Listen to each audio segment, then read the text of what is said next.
ഡൽഹി സ്ഫോടനത്തിൽ കൊല്ലപ്പെട്ടവരുടെ എണ്ണം 24 പേർക്ക് ഗുരുതരമായി പരിക്കേറ്റിട്ടുണ്ട്. അതോടൊപ്പം തന്നെ ഡൽഹി ചെങ്കോട്ട സ്ഫോടനം ചാവേർ ആക്രമണം എന്നുള്ള സൂചനകളും വരുന്നുണ്ട്. സ്ഫോടനമുണ്ടായ i20 കാറിലുണ്ടായിരുന്ന 3 പേരും കൊല്ലപ്പെട്ടു എന്നുള്ള നിഗമനങ്ങളിലേക്കാണ് എത്തിച്ചേരുന്നത്.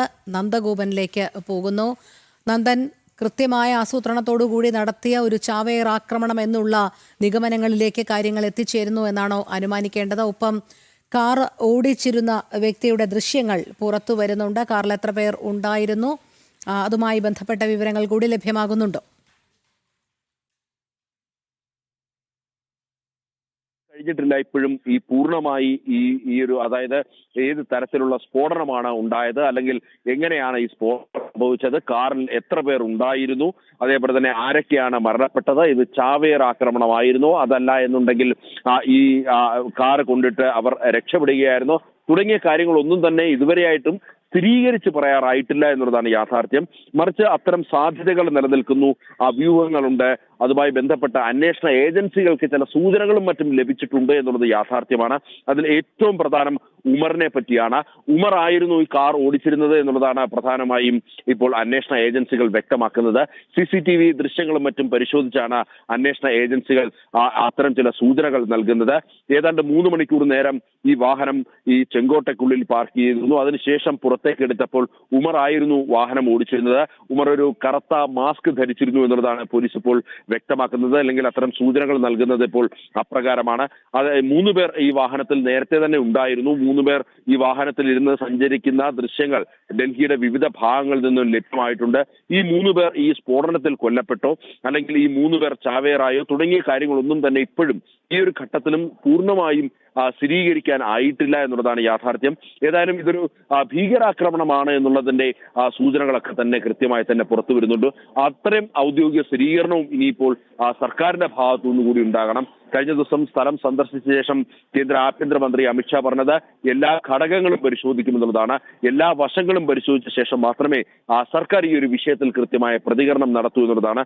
സ്വാഭാവികമായും സർക്കാർ ഇത്തരമൊരു പ്രതികരണം നടത്തുമ്പോൾ അതിന് അനുസൃതമായ തെളിവുകൾ കൂടി മുന്നോട്ട് വെക്കേണ്ടിയിരിക്കുന്നു. പ്രത്യേകിച്ച് ഈ ലോകരാഷ്ട്രങ്ങൾ എന്താണ് ഭാരതത്തിൽ നടക്കുന്നത് എന്നുള്ളത് വീക്ഷിക്കുകയാണ്. ഭാരതവും പാകിസ്ഥാനും തമ്മിൽ നിലനിൽക്കുന്ന പ്രശ്നങ്ങൾ കൃത്യമായി ലോകരാഷ്ട്രങ്ങൾക്ക് ബോധ്യമുള്ളതാണ്. അതുകൊണ്ട് തന്നെ ലോകരാഷ്ട്രങ്ങൾക്ക് മുന്നിൽ തെളിവുകൾ സഹിതം ഭാരതത്തിന് മുന്നോട്ട് വെക്കണം. ഇതിന് കാര്യകാരണം അല്ലെങ്കിൽ ഇതിന്റെ കാരണക്കാർ ആര് എന്നുള്ള കാര്യം കൃത്യമായി ബോധിപ്പിക്കേണ്ടിയിരിക്കുന്നു. അതുകൊണ്ട് തന്നെ ഇതുമായി ബന്ധപ്പെട്ട സമഗ്രമായ അന്വേഷണമാണ് നടക്കുന്നത്. ഈ അന്വേഷണത്തിൽ വിവിധ ഏജൻസികൾ ഭാഗമാകുന്നുണ്ട്. ദേശീയ അന്വേഷണ ഏജൻസിയും സമാന്തരമായി തന്നെ അന്വേഷണം നടത്തുന്നുണ്ട്. ഡൽഹിയിലെ കോട്ട്വാലി പോലീസ് സ്റ്റേഷനിലാണ് ഇപ്പോൾ കേസ് രജിസ്റ്റർ ചെയ്തിരിക്കുന്നത്. UAP ആക്ട് പ്രകാരം കേസ് രജിസ്റ്റർ ചെയ്തിട്ടുണ്ട്. അതേപോലെ തന്നെ ഇതുമായി ബന്ധപ്പെട്ട് BNSന്റെ വിവിധ വകുപ്പുകൾ, അതേപോലെ തന്നെ ഈ എക്സ്പ്ലോഷനുമായി ബന്ധപ്പെട്ട ആക്ടുകളൊക്കെ തന്നെ ഉൾപ്പെടുത്തിക്കൊണ്ടുള്ള കൃത്യമായ രീതിയിലുള്ള ഒരു അന്വേഷണമാണ് മുന്നോട്ട് പോകുന്നത്. ഇതുമായി ബന്ധപ്പെട്ട് ഇപ്പോഴും ഫോറൻസിക് സംഘം ഈ പ്രദേശത്ത് പരിശോധന നടക്കുകയാണ്. ഇന്നലെ പകൽ വെളിച്ചത്തിൽ പരിശോധന സാധ്യമായിരുന്നില്ല. വൈകുന്നേരമാണ് ഇത്തരമൊരു അപകടമുണ്ടായത്. 6:50 ഈ ഒരു സമയത്ത് ഈ ഒരു അപകടമുണ്ടാകുന്ന സമയത്ത് പൂർണ്ണമായും സൂര്യപ്രകാശം ഉണ്ടായിരുന്നില്ല. പിന്നീട് ഒരു 7 മണിയോടുകൂടിയാണ് പോലീസും അതേപോലെ തന്നെ ഫോറൻസിക് സംഘവും ഒക്കെ തന്നെ സ്ഥലത്തെത്തിയത്. അതുകൊണ്ട് തന്നെ ഇപ്പോൾ പകൽ വെളിച്ചത്തിൽ ഇപ്പോൾ ഈ പരിശോധനകൾ തുടരുകയാണ്. ഇന്നിപ്പോൾ നമ്മൾ ഈ ഫോറൻസിക് സംഘം ഈ പരിശോധന നടത്തി വരുന്നതിനിടയിൽ മാധ്യമങ്ങൾ നിൽക്കുന്നതിന് സമീപം, അതായത് ഏതാണ്ട് ഒരു 100 മീറ്ററോളം മാറി 2 ചെറു വിരലുകൾ അവിടെ നിന്നും ലഭ്യമാകുകയുണ്ടായി. ഇങ്ങനെ ശരീരത്തിന്റെ ഈ പൊട്ടിത്തെറിച്ചവരുടെ ശരീരത്തിന്റെ വിവിധ ഭാഗങ്ങൾ പല മേഖലയിലേക്ക് ചിന്നിച്ചിതറാനുള്ള സാധ്യത നിലനിൽക്കുന്നു എന്നുള്ളതാണ് യാഥാർത്ഥ്യം. അല്ലെങ്കിൽ അത്തരം സാധ്യതകൾ കൂടി പരിശോധിച്ച് കൂടുതൽ മേഖലകളിലേക്ക് ഈ ഫോറൻസിക് സംഘം ഇങ്ങനെ പരിശോധന വ്യാപിപ്പിച്ചിരിക്കുകയാണ്. സമാന്തരമായ രീതിയിൽ മറ്റ് അന്വേഷണങ്ങളും പുരോഗമിക്കുന്നു. ദേശീയ അന്വേഷണ ഏജൻസി ഡൽഹിയിൽ നിന്ന് തന്നെ ചിലരെ കസ്റ്റഡിയിലെടുത്ത് ചോദ്യം ചെയ്തു വരികയാണ് എന്നുള്ളതാണ് അറിയാൻ കഴിയുന്നത്. പ്രത്യേകിച്ച് കഴിഞ്ഞ ദിവസങ്ങളിൽ ഉണ്ടായ പ്രധാനപ്പെട്ട ചില അറസ്റ്റുകൾ, IS ഭീകരവാദികളുമായി ബന്ധപ്പെട്ട ചില പ്രധാനപ്പെട്ട അറസ്റ്റുകൾ നടന്നിരുന്നു. അതിന്റെ പ്രതികാരം എന്ന വണ്ണമാണ് ഇത്തരമൊരു സംഭവം ഉണ്ടായത് എന്നുള്ളത് കൃത്യമായി അന്വേഷണ ഏജൻസികൾ നിരീക്ഷിക്കുന്നു. അവർ ഈ കസ്റ്റഡിയിലെടുത്തവരെ ചോദ്യം ചെയ്യുന്നു എന്നുള്ളതാണ്. ഒപ്പം തന്നെ ഈ കാറിന്റെ ഉടമസ്ഥൻ കസ്റ്റഡിയിലുണ്ട്. ഈ കാറ് മറ്റൊരാൾക്ക് കൈമാറി എന്നുള്ളതാണ് അയാൾ വ്യക്തമാക്കുന്നത്.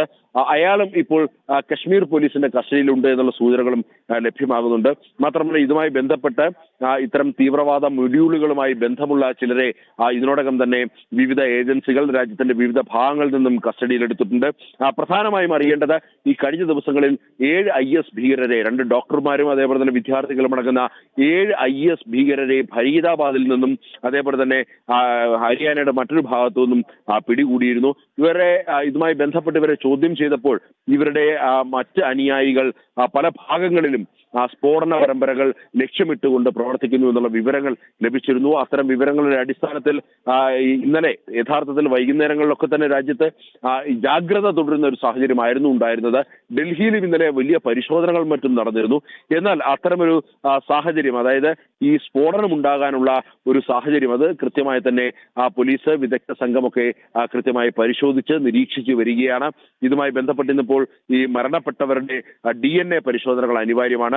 ആ DNA പരിശോധനയുടെ ഫലം വന്നാൽ മാത്രമേ ആരൊക്കെയാണ് കൊല്ലപ്പെട്ടത്, ഈ 3 പേർ ചാവേർ ആയിരുന്നോ, അല്ലെങ്കിൽ അവരുടെ മൃതദേഹ അവശിഷ്ടങ്ങൾ ലഭ്യമായിട്ടുണ്ടോ, അവർ അല്ലെങ്കിൽ ഒരാൾ മാത്രമാണോ കൊല്ലപ്പെട്ടത്, ഇതുമായി ബന്ധപ്പെട്ട് അങ്ങനെ കൂടുതൽ വിവരങ്ങൾ ഇനിയും അറിയേണ്ടിയിരിക്കുന്നു. അത്തരം വിവരങ്ങൾ അറിയണമെങ്കിൽ DNA പരിശോധന അനിവാര്യമാണ്. ആ DNA പരിശോധനയുമായി ബന്ധപ്പെട്ട നടപടികൾ ഇപ്പോൾ LNGP ഹോസ്പിറ്റലിൽ ആരംഭിച്ചു കഴിഞ്ഞു. അതേപോലെ തന്നെ പരിക്കേറ്റവരുണ്ട്, അവർക്ക് വിദഗ്ധ ചികിത്സ നൽകണം. ഇന്നലെ തന്നെ പോലീസ് ഈ പ്രദേശത്ത് ഈ ചാന്ദിനി ചൗക്ക് അതേപോലെ തന്നെ ഈ റെഡ് ഫോർട്ട് മേഖലയിലേക്ക് വന്ന മിസ്സിംഗ് കേസുകൾ, അതായത് തിരികെ വീട്ടിലെത്താത്തവരുടെ മിസ്സിംഗ് കേസുകളൊക്കെ തന്നെ പോലീസ് ഇപ്പോൾ അതുമായി ബന്ധപ്പെട്ട പരിശോധനയിലേക്കൊക്കെ തന്നെ കടന്നിരിക്കുകയാണ്. എങ്കിൽ മാത്രമേ ഈ DNA പരിശോധന സാധ്യമാകൂ എന്നുള്ളതാണ്. അങ്ങനെ ആരെങ്കിലും വീടുകളിൽ ഈ മേഖലയിലേക്ക് എത്തി തിരിച്ചു വരാത്തവരുണ്ടെങ്കിൽ അവർ പോലീസിൽ റിപ്പോർട്ട് ചെയ്യണം. അടുത്തുള്ള പോലീസ് സ്റ്റേഷനിൽ അതുമായി ബന്ധപ്പെട്ട ഇൻഫർമേഷൻ നൽകണം എന്നുള്ളതാണ് പോലീസ് വ്യക്തമാക്കുന്നത്. ബന്ധുക്കളുടെ കൂടി ഇല്ലെങ്കിൽ അത്തരം കാണാതായവരുടെ ബന്ധുക്കളുടെ DNA കൂടി ക്രോസ് മാച്ച് ചെയ്താൽ മാത്രമേ ഈ മരണപ്പെട്ടവരുടെ പേര് വിവരങ്ങളെങ്കിൽ മരണപ്പെട്ടവർ ആരൊക്കെയാണ് എന്നുള്ളത് സ്ഥിരീകരിക്കാൻ സാധിക്കത്തുള്ളൂ. അതുമായി ബന്ധപ്പെട്ട നടപടിക്രമങ്ങൾ ഇതിനോടകം തന്നെ സമാന്തരമായി തന്നെ നടക്കുന്നു. അതേപോലെ തന്നെ പോസ്റ്റ്മോർട്ടം നടപടികൾ ആരംഭിക്കുന്നതിനായിട്ട് വേണ്ട നടപടികളും ഇതിനോടകം തന്നെ LNGP ഹോസ്പിറ്റലിൽ ആരംഭിച്ചു. ബന്ധുക്കൾ ചിലരൊക്കെ തിരിച്ചെത്തിയിട്ടില്ല എന്നുള്ള ഒരു വിഷമത്തിൽ അവർ ഇതിൽ കൊല്ലപ്പെട്ടിട്ടുണ്ടാകാം അല്ലെങ്കിൽ പരിക്കേറ്റിട്ടുണ്ടാകാം എന്നുള്ളതിന്റെ അടിസ്ഥാനത്തിൽ LNGP ഹോസ്പിറ്റലിലേക്ക് ഇത്തരം ആൾക്കാരുടെ അല്ലെങ്കിൽ സാധാരണക്കാരുടെ ഒരു വലിയ തിരക്കും അനുഭവപ്പെടുന്നുണ്ട്. രോഹൻ. ശരി നന്ദൻ.